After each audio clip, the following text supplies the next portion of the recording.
So my name is Dave Heller. I'm a visiting professor in the Department of Health, Physics, and Applied Science, which includes exercise science here at Rockhurst University in Kansas City, Missouri.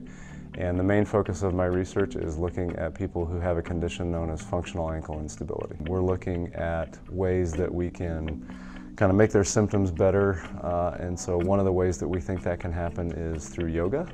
So we've designed a custom-made yoga intervention where the poses that they do focus on single leg balance and what's called ankle dorsiflexion, which is basically bending your shin closer to your foot. And those in other studies have been shown to cure people, heal people of this functional ankle instability, and so we're just applying it more to an exercise setting. One of the problems that people have with functional ankle instability is they are what's called dynamically unstable. So when they're performing a task like kicking a ball or landing from a jump or something like that, then they stumble and they can fall potentially from that. So we're looking at a better way to measure that dynamic stability. So generally, exercise science, kind of the two major subdivisions are kinesiology and exercise physiology. Some people would include sports psychology in that. The main application of physics would probably be in kinesiology, where we cover pretty much broadly the fields of kinetics and kinematics from physics. Exercise physiology is the study of the biological and chemical processes that go on in the body as a result of exercise.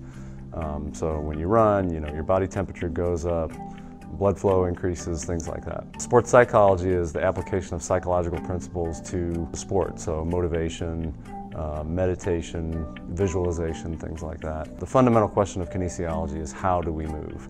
And we approach that in two different directions. One is from a physics perspective, like literally the description of movement using distance and velocity and acceleration, and then also from what we call a functional anatomy perspective. So how do the muscles perform? How do they cause the actual movement that you're doing? So my research is looking specifically at two different aspects. One is we are taking people with functional ankle instability and we're trying to use a specially designed yoga program to make their symptoms better.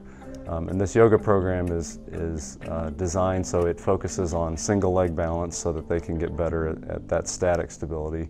And then also improving their ankle range of motion by putting them in specific poses that help them with ankle performance. The second piece is we're looking at a specific measure of dynamic stability to better be able to quantify, again, when somebody is landing from a jump, how quickly they stabilize themselves.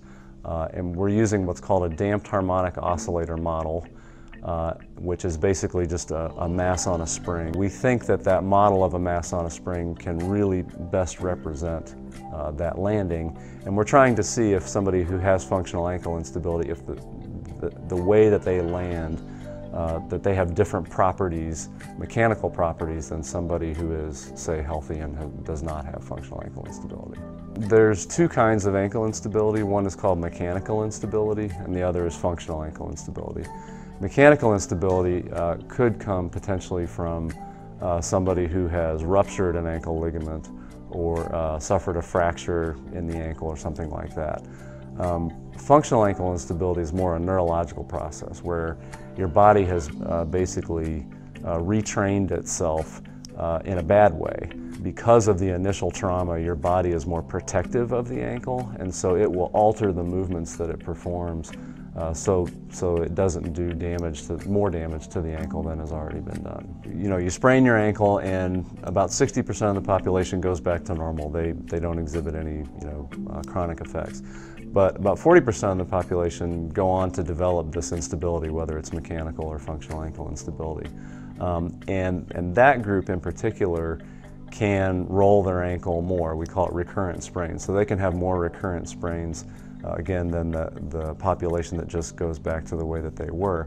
And that can exacerbate the problem, right? Because you've done some kind of damage initially to the ankle, and as you continue to sprain your ankle, you're probably going to do more damage with each sprain.